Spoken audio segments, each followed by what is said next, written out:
पावन श्रोताओं, नंदी मुख सराद करे, जात कर्म सब कीन, हाटक धेनु बसन मने, नृप बेप्रन कह दी। नंदी मुख, नांदी मुख श्राद्ध किया। 16 संस्कारों में जात कर्म संस्कार श्रेष्ठ संस्कार है। बच्चे का घर में जन्म हो तो नांदी श्राद्ध आवश्यक रूप से करना चाहिए। साथ साथ में पितृदेवों की पूजा भी करानी चाहिए। पर आज का समय विपरीत है, बुरा मत मानना। आज पितरों की पूजा बच्चे के जन्म पर नहीं होती। यार दोस्तों में मदिरा की पार्टी होती है, मांस के भोजन बनाकर एक दूसरे को खिलाए जाते हैं। चतुर काम तो ये था कि हमें अपने पितरों की पूजा करना चाहिए, जिन्हें तो हम भूल गए हैं। और जिस कर्म से हमारे जीवन में पाप बढ़े, उस कर्म को हम पृथ्वी पर बैठे बैठे कर रहे हैं।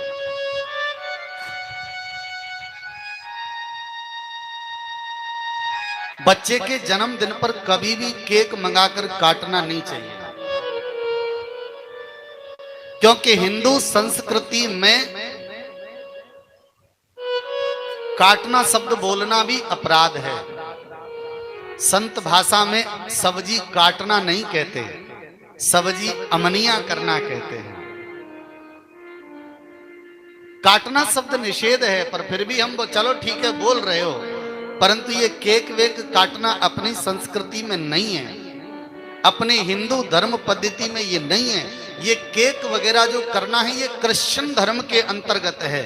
हम ईसाई तो नहीं है, पर हम ईसाइयों का कल्चर अपनाते चल रहे हैं।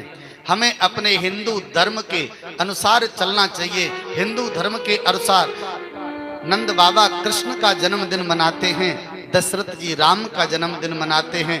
नंदी मुख श्राद्ध करे, पितरों की पूजा नांदी मुख श्राद्ध। और अगर कराना चाहिए तो जात कर्म संस्कार कराइए। और सबसे बड़ी चीज क्या है? हाटक धेनु बसन मनि, नृप विप्रन कहु दीन। सबसे श्रेष्ठ चीज ये है, हिंदू धर्म पद्धति के अनुसार बच्चे का जन्मदिन जब कराओ ना, तो असहाय व्यक्तियों की सेवा करो, जरूरतमंद लोगों को दान करो। प्रेम से बोलो श्री राम। दान हमेशा पात्र को देना चाहिए। ये चीज ध्यान से सुन लेना। दान हमेशा पात्र को देना चाहिए, कुपात्र को नहीं देना चाहिए।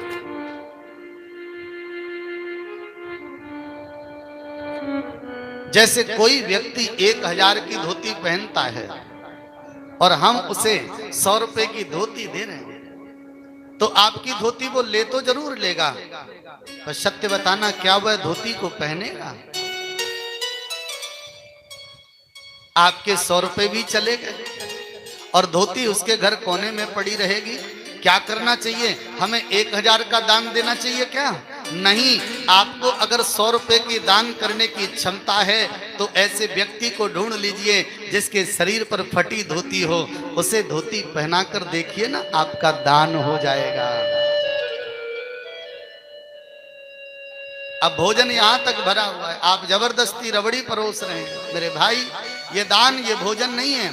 सच्चा भोजन ये है कि कोई भूखा बैठा है उसे आप रूखा सूखा जैसा खिला दीजिए, उसका पेट भरेगा तो आपका अन्नदान हो जाएगा। प्रेम से बोलो जय श्री राम।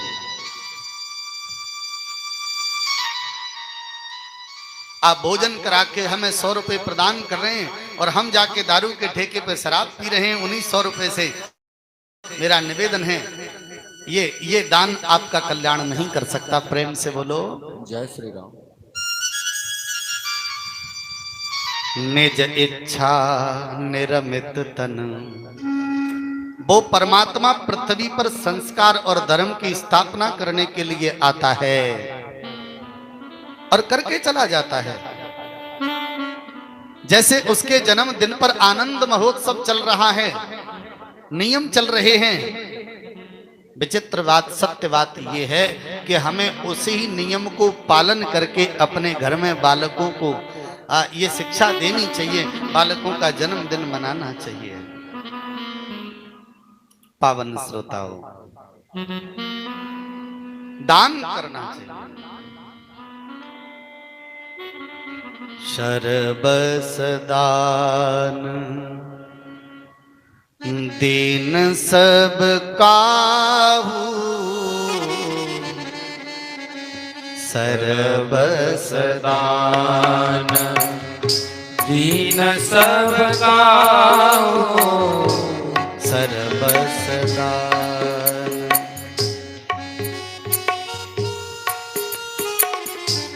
सरबस दान दीन सब काहू, सर्वस दान दीन सब काहू, सर्वस दान। बड़ा सुंदर भाव है। लोग कहते हैं कि ऐसा कौन सा दान हो गया। सबसे पहली बात, अगर टीका के अनुसार देखें तो जो दान लेने वाले थे ना, वो भी दान पाकर धनवान होकर धन लुटाने लग गए।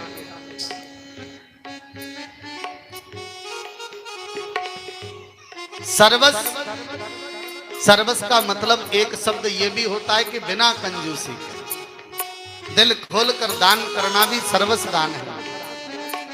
लोगों ने दिल खोलकर बिना चिंता किए दान करना शुरू किया। पहले तो लोगों ने लूटना शुरू किया और जब लूट के थक गए तो फिर लुटाना शुरू किया। परंतु एक भाव और भी है, राम जी पलने में लेटे हैं और संपूर्ण अयोध्या का नहीं, संपूर्ण विश्व का राम सर्वस्व है। राम को पलने से दशरथ जी ने उठाया। मांगने वाला आया, उसने कहा कि मुझे क्या देंगे? बोले जो मांगेगा। बोले राम दे दो। बोले ये ले। उससे किसी और ने मांगा, उससे किसी और ने मांगा। आज सर्वस्व राम सबकी गोदी में आनंद ले रहा है और लौटकर फिर पलने में आ गया। इसीलिए जहीं पावा राखा नहीं, शरबस दान दीन सब काहू, सर्वस दान दीन सब काहू, जहीं पावारा खा नहीं ताहू, जय पावारा खा नहीं ताहू, सर्वस दान दीन सब काहू, सर्वस दान। मास दिवस कर दिवस भाव, ए जी मरम न जाने को, रथ समेत बिथा के हो, निशा कवन।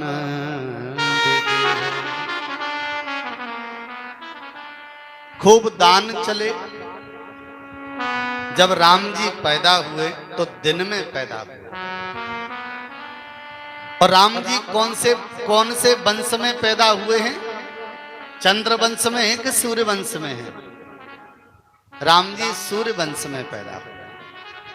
और दिन में चंद्रमा निकलता है कि सूर्य निकलता है? सूर्य निकलता है। तो सूर्य के वंश में निकले, इसलिए सूर्य का रथ रुक गया है। और एक दो दिन के लिए नहीं रुका, मास दिवस कर 1 महीने के लिए रुका।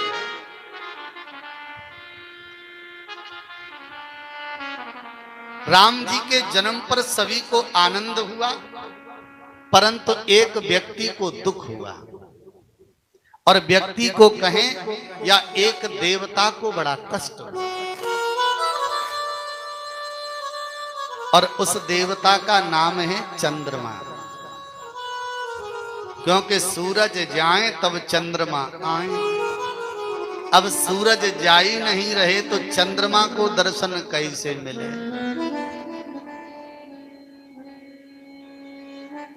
चंद्रमा रोकर राम जी के पास में पहुंच गया। प्रभु, आपके जन्म पर मैं भी महोत्सव में सम्मिलित होना चाहता, पर ये सूरज दादा जा ही नहीं रहे। जब ये जाएं तो मैं आऊं। 1 महीना बीत गया। भगवान ने कहा, चंद्रमा तुम्हारी भावना बहुत अच्छी है, चिंता मत करो। जन्म में सूर्य वंश में लूं या चंद्र वंश में लूं, जन्म में सूर्य वंश में लूं या चंद्र वंश में लूं, परंतु चंद्रमा, इस दीन भावना को देखकर मैं तुम्हें वचन देता हूं, मेरे नाम के साथ तुम्हारा नाम हमेशा जुड़ा रहेगा। कृष्ण वंश में पैदा हुए तो चंद्रमा का नाम जुड़ा कि नहीं? कृष्ण चंद्र। राम भले ही सूर्य वंश में पैदा हुए, परंतु नाम जुड़ा कि नहीं? राम चंद्र। चंद्रमा ने कहा, प्रभु नाम जुड़ने से कुछ नहीं होगा, आपको मुझे बहुत कुछ देना पड़ेगा। राम जी ने कहा, क्यों नहीं? इस बार 1 महीने का दर्शन सूर्य को प्राप्त हुआ है। कुछ समय उपरांत मैं तुम्हारे यहां जन्म लूंगा चंद्र वंश में। और चंद्र वंश में जन्म लेने के बाद चंद्रमा 1 महीने की रात्रि, 1 महीने की क्यों कहें, 6 महीने की रात्रि होगी। और 6 महीना तुम मेरा दर्शन करते रहना। पावन श्रोताओं, क्या चंद्र वंश में 6 महीने की रात्रि हुई है? आप लोगों से पूछ रहा हूं। चंद्र वंश में 6 महीने की रात्रि कब हुई? जन्म के समय पर नहीं, जब महारास रचाया तब। हुई कि नहीं हुई? हुई है। पावन श्रोताओं, बड़ा सुंदर वर्णन है।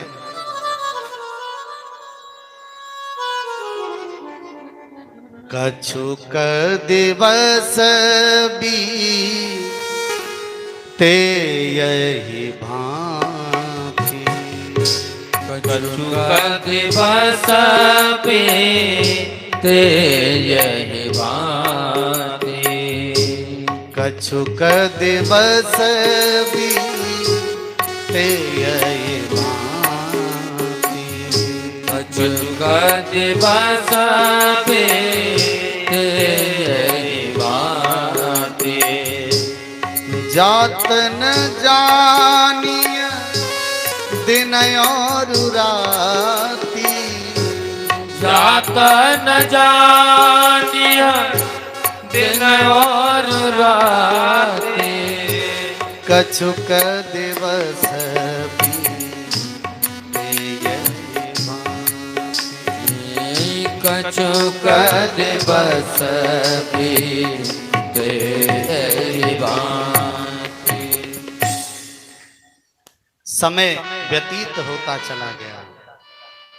कुछ समय बदला और बदलने के बाद बड़ा सुंदर वृतांत है।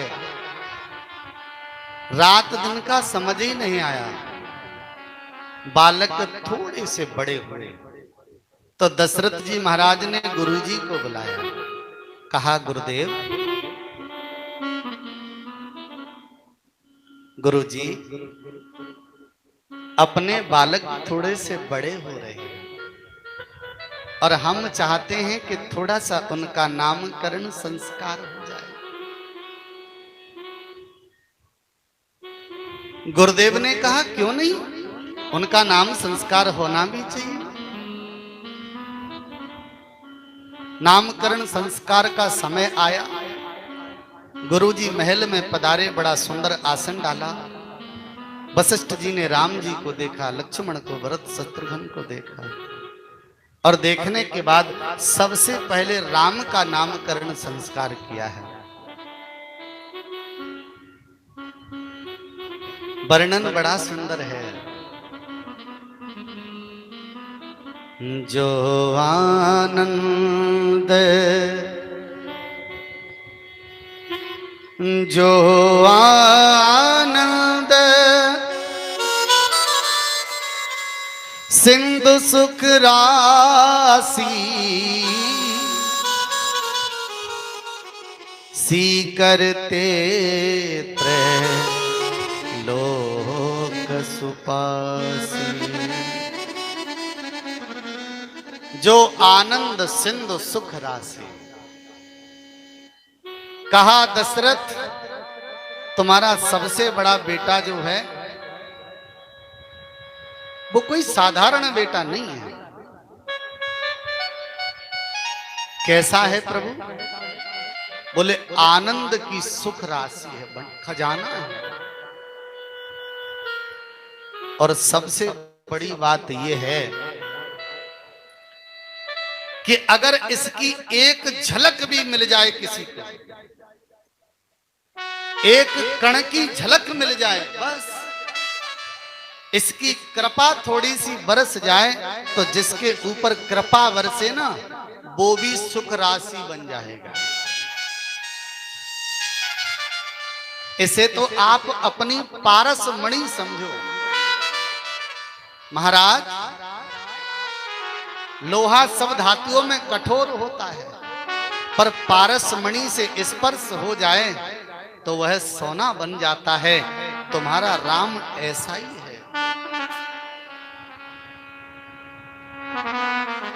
तुम्हारा बेटा ऐसा है। सो सुख धाम राम असना, सो सुख धाम राम असनामा।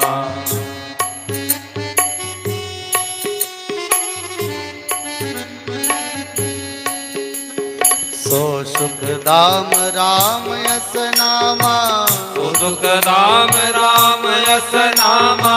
अखिल लोकदायक विश्रामा, अखिल लोकदायक विश्रामा। सो सुख धाम राम असनामा, सो सुख धाम राम असनामा। महाराज, तुम्हारे बड़े बेटे का नाम राम होगा और ये राम ऐसा नहीं है, इस नाम के सहारे लोग विश्राम की प्राप्ति करेंगे।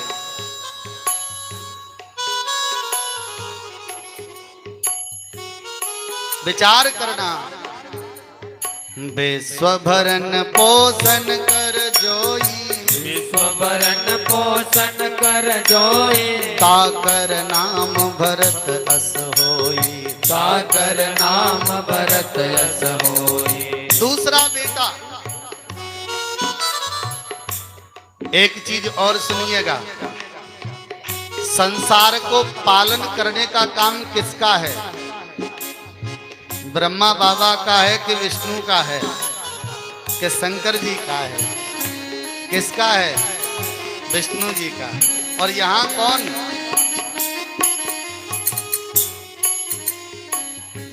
विश्व भरण पोषण कर जोई,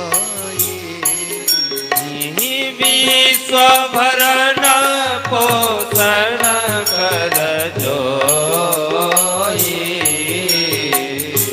विश्व भरण पोषण कर जोई,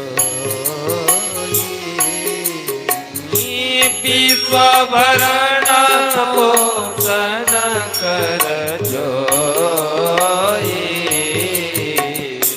ताकर नाम भरत हो, ताकर नाम भरत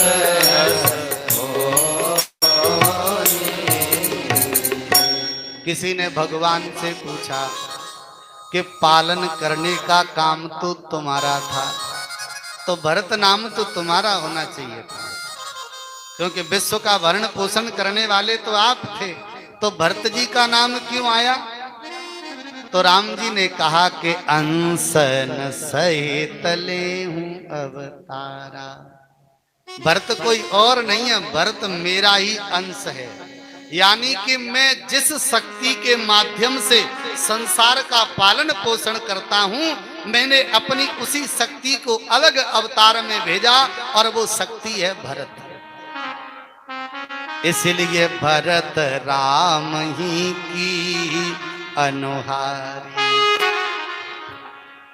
और जग जप राम राम जप जेहि, और भरत सरिस को राम।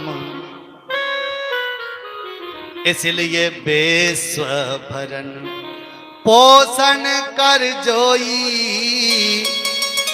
ए जिता कर नाम भरत अस हो। तीसरा नामकरण रखा लक्ष्मण जी का नहीं, शत्रुघ्न लाल जी का। क्या नाम रखा? मोले जाके सुमिरन तेरी पुनासा, नाम शत्रुघ्न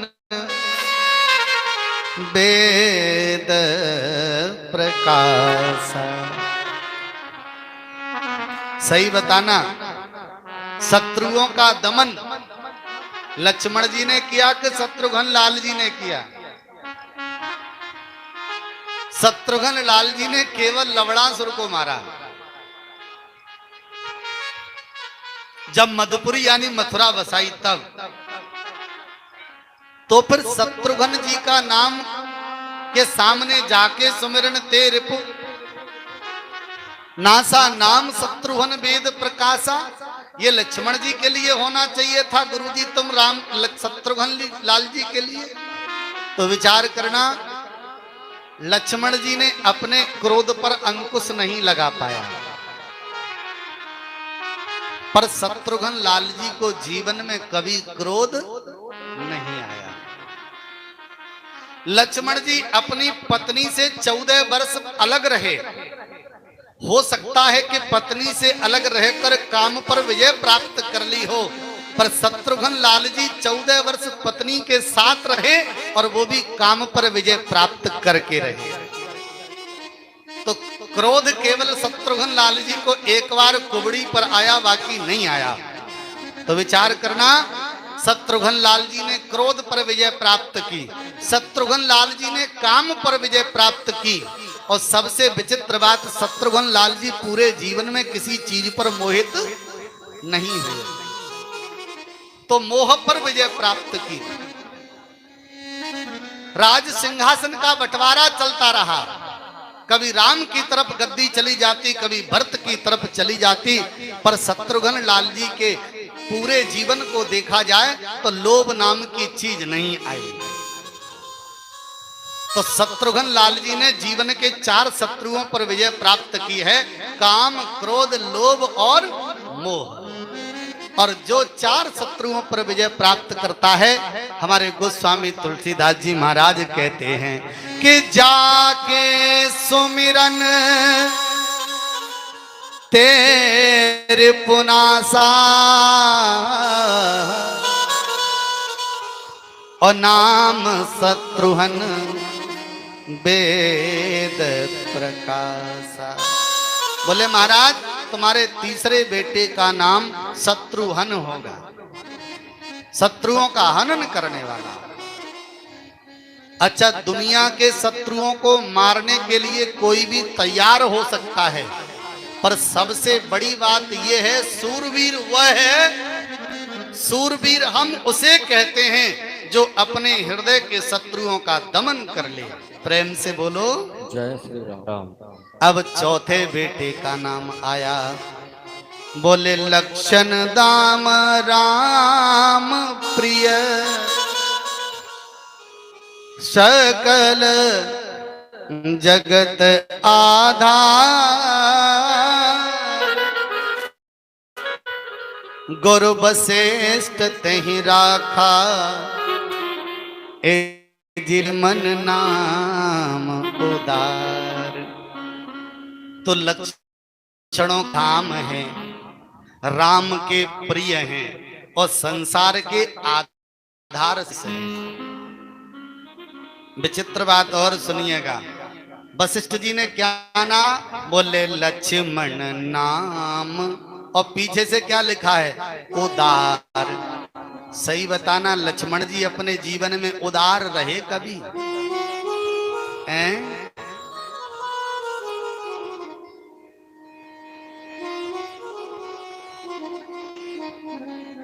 पर लक्ष्मण उदार हैं। आज आपको कथा में सुनने मिलेगा कि लक्ष्मण कितने उदार हैं। पावन श्रोताओं, श्याम गौर सुंदर दो भुजोरी, श्याम गौर सुंदर दो जोरी, श्याम गौर सुंदर दो जोरी, श्याम गौर सुंदर दो जोरी। क्या हुआ? राजा दशरथ जी ने 4 पलने मंगवाए, 2 सुमित्रा के घर में रखे गए, एक माता केकई के घर में और एक कौशल्या के घर में। कौशल्या ने बड़े से पलने में राम को पढ़ा दिया, माई केकई ने भरत जी को लिटा दिया। सुमित्रा की नजर जब पलनों पे पड़ी तो सुमित्रा ने द्वारपाल को बुलाया, ये पलना किसने रखे? महारानी जी राजा के आदेश से हैं। बोले ले जाओ।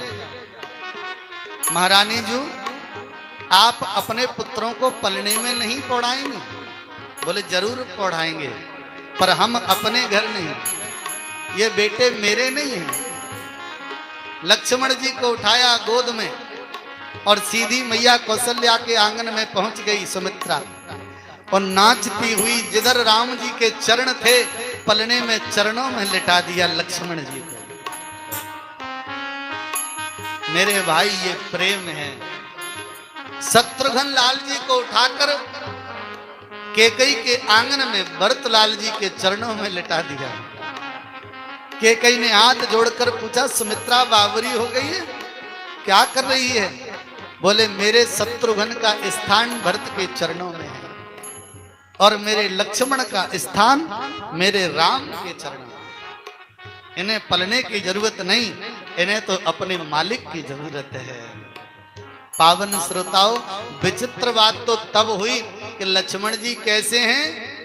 गोरे, और राम जी कैसे हैं? सांवले। भरतलाल जी कैसे हैं? सांवले। और शत्रुघ्न लाल जी कैसे हैं? गोरे। एक सुंदर गोरी और सांवरी जोड़ी इधर और एक उधर। गोस्वामी तुलसीदास जी महाराज लिख रहे हैं, श्याम गौर दर दो जो श्याम गौर सुंदर दो जोरे श्याम गौर मैया डिटौना लगा रही है, कुछ मैया बलैया ले रही हैं कि हमारे लाला को नजर न लग जाए।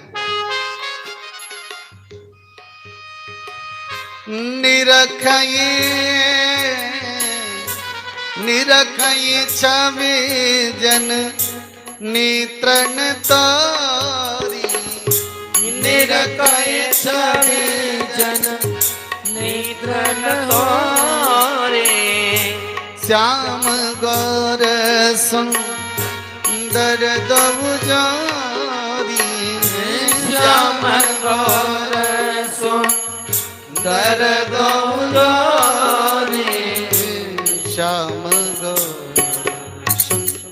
सुंदर दो जोरी श्याम गौर सुंदर दो जोरी। बड़ा सुंदर माता कौशल्या कभी गोद में लिटाती है, कभी सीने से लगाती है। व्यापक ब्रह्म निरंजन निर्गुण विगत विनोद। माता पार्वती जी की आंखों में आंसू भर आए, प्रभु ये क्या लीला है? बोले व्यापक ब्रह्म निरंजन। माता सती को जब राम कथा सुनाई ना तो कैसे सुनाई? ब्रह्म जो व्यापक बिरज अज अकल अनीह अभेद। आज थोड़ी सी परिभाषा बदल रहे हैं भोले बाबा।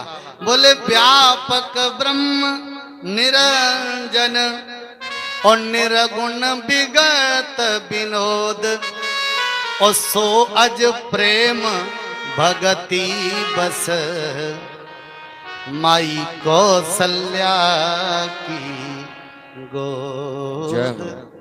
माई कौशल्या की गोद।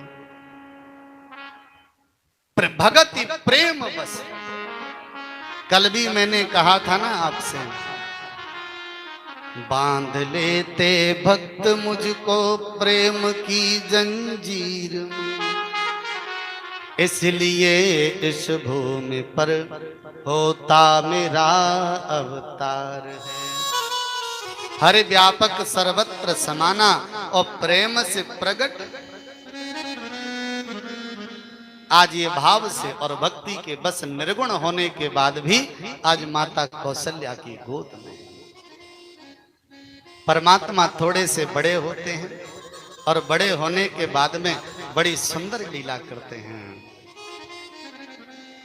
मैया ने सुंदर श्रृंगार कर दिया और श्रृंगार को सजाकर प्रभु आंगन में ठुमक ठुमक कर चलते हुए बड़े सुंदर शोभा को प्राप्त होते हैं। वर्णन बड़ा प्यारा है।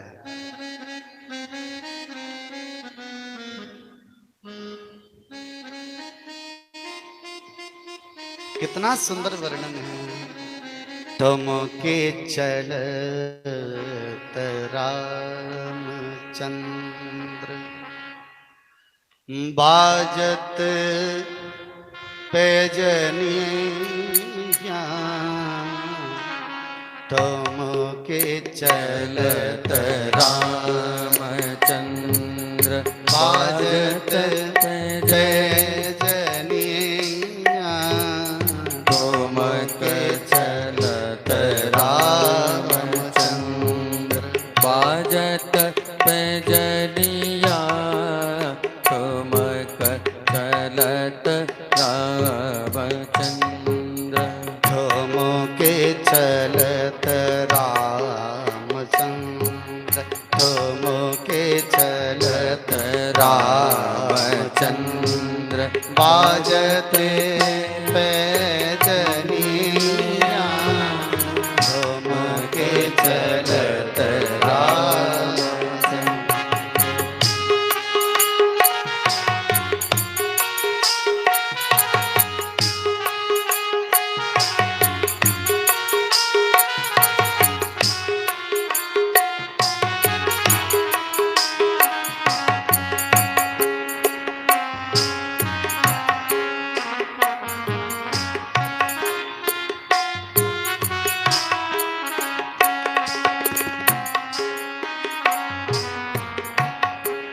बड़ा सुंदर आनंद है।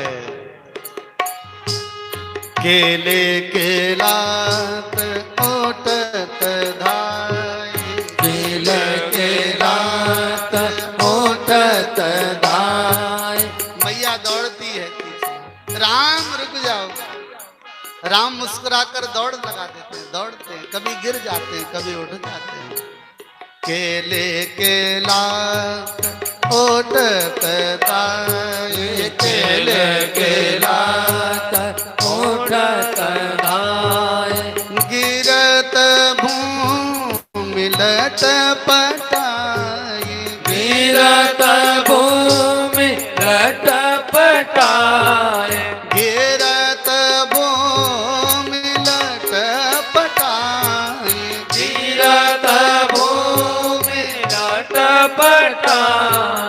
धाय माय गोदले, धाय माय गोदले गोदले। दशरथ की रनिया, तुम के चलत रामचंद्र बाजत पैजनिया, तुम के चलत रामचंद्र।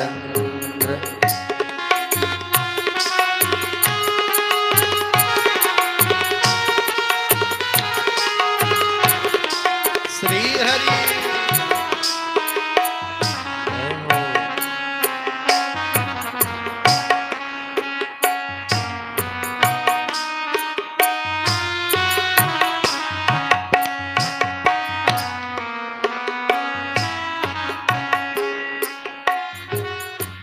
बेद्रोम से अरुण अधर, बेद्रोम से अरुण अधर। बेद्रोम से अरुण अधर, बेद्रोम से अरुण अधर। बोलत मृदु बचन मधुर, बोलत मृदु बचन मधुर। बोलत मृदु बचन मधुर, बोलत मृदु बचन मधुर। सुंदर नासिका पीच, सुंदर नासिका पीच, सुंदर नासिका पीच, लटकत लटकनिया, तुम के चलत रामचंद्र बाजत पैजनिया, तुम के चलत रामचंद्र बाजत पैजनिया, तुम के चलत रामचंद्र।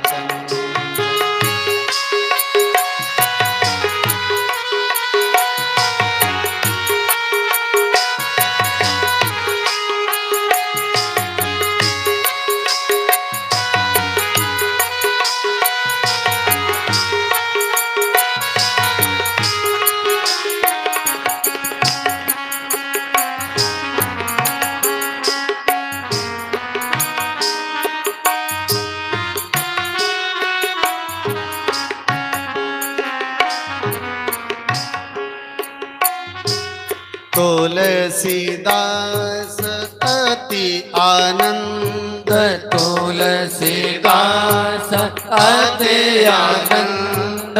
तुलसीदास अति आनंद, तुलसीदास अति आनंद।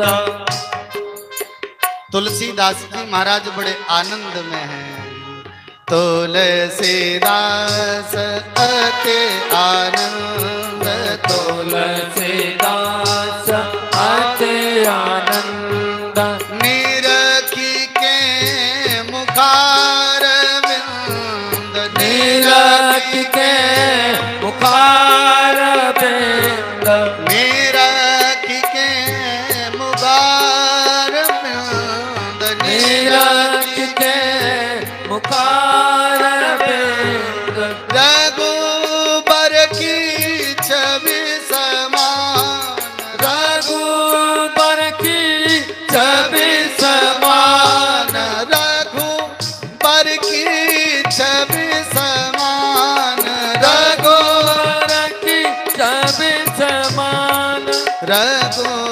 पर मुख बनिया चलत